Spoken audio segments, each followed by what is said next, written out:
So I just watched Wolfman, the latest horror film from director Leigh Whannell. You know, this is very interesting. I never expected to have a horror film in the month of January. I thought if they were coming out, it would probably be around October or November. Basically, around the time Halloween is. I thought that would be the time when it comes out. But no, we got one in January. And how was it?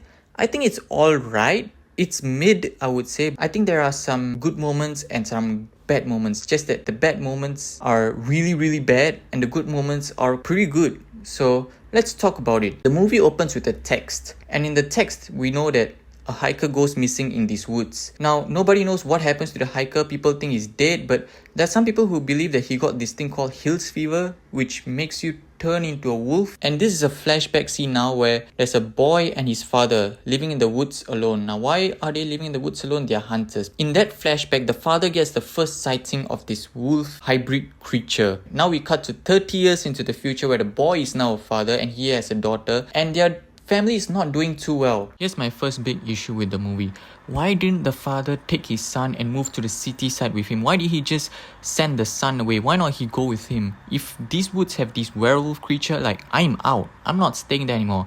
And if I did get that scene correctly, his motivation to stay behind and hunt down this wolf creature is so that he can protect his son? I mean, don't you want to just leave this to the city side with him instead of just sending him alone and you facing that thing with some other guy? I mean, I think that would be the more smart thing to do in my opinion. So that's kind of dumb. And I don't know what happened. The relationship between the mother and father, the chemistry between them is not working. Like, there's no chemistry between them. I don't know if it was because the script was bad or these two actors are just miscast, because something went wrong here, especially with the mother and father character. The child actress, I think she did a really good job. The two main leads, the relationship between them was not very well done. And the dialogue, like, oh my goodness, the dialogue here is really, really bad. Like, it's not palpable. It's just very cringeworthy. I don't know what went wrong with the dialogue here. There's no way that dialogue they took for this movie is from the final draft of the script. It's probably from the earlier drafts, and then they just decided not to take the... I don't know what happened. I'm not even going to comment on it anymore. Moving on. So then the main character gets news that his father died, is diseased. So he takes his family, goes to where the father's house was, which is really, really dumb. I know he wants his family to have a nice moment together, have a nice holiday together and all that, because they seem to be going through some rough patches. And he just got news that his father's diseased, so he's probably grieving, he's bereaved right now and he needs it. But bringing them there? Are you serious? I don't care if you were very young and you don't even remember what happened, but no, that is the worst decision you could ever make. And before some of you say, look, he didn't know about that werewolf creature thing, his father only said it was a bear that he shot. But here's the thing, alright? He went to the basement secretly and listened. He eavesdropped on what his father was saying on the radio to some other guy called Dan or something, and he told him he saw something, that thing, whatever. And he should have known by then that something was wrong. And the next scene, he's 30 years into the future in the city, which means his father probably talked to him and sent him away for good reason. All the more reason you should not go back. Going back is like a red flag. He should have known that, and yet he brought them there of all places. So no, it is still a dumb decision, alright? Don't go defending it.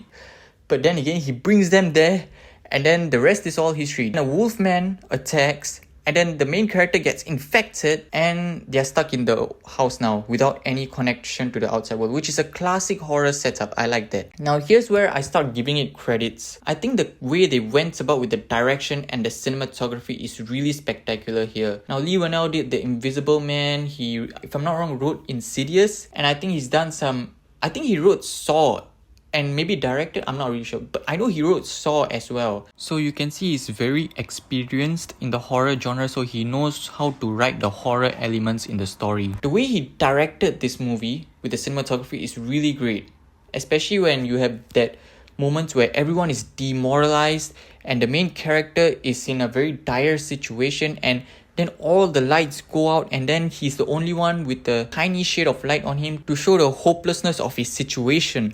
I thought that was some really good directing and cinematography decisions. Also, the way they play with the perspective.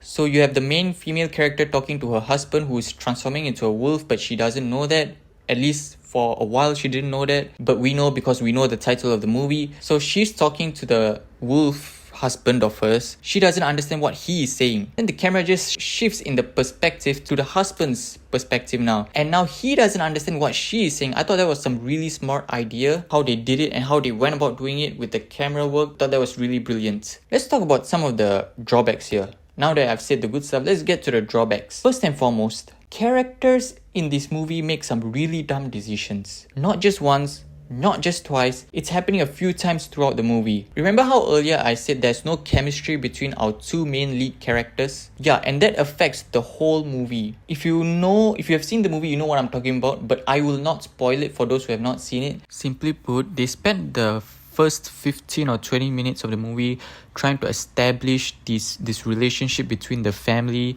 and then somewhere nearing the end of the film there was supposed to be some kind of payoff to that kind of relationship, but that scene felt very flat because they didn't establish the chemistry between our two main lead characters very well. So that was kind of underwhelming and a bit disappointing. Then let me explain my next issue with this film.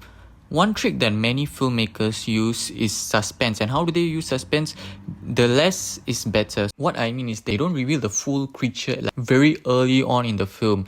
They slowly hint at it, they show parts of it, they show perspectives of it, but they don't show the full thing, you know. Only when nearing the ending of the film, then maybe they will show the whole thing. But before that, they usually don't. But in this movie, they showed the full creature very early on into the film. So the creature loses some suspense to it. Also, I respect their dedication to practical effects over CGI when it comes to the Wolfman's design. But it doesn't look that interesting at all. Like, there's nothing scary to it.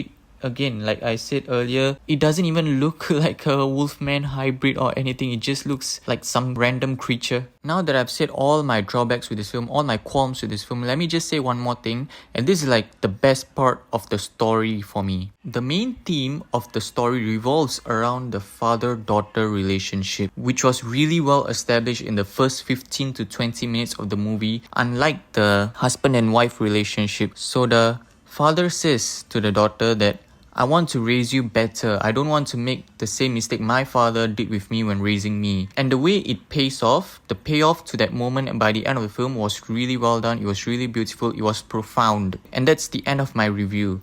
If you like this video, click the like button. If you want to see more, subscribe to my channel, and see you guys next time. You guys are always the best. Let me know what you thought in the comments below about the movie if you have seen it. Don't spoil it for those who have not seen it yet.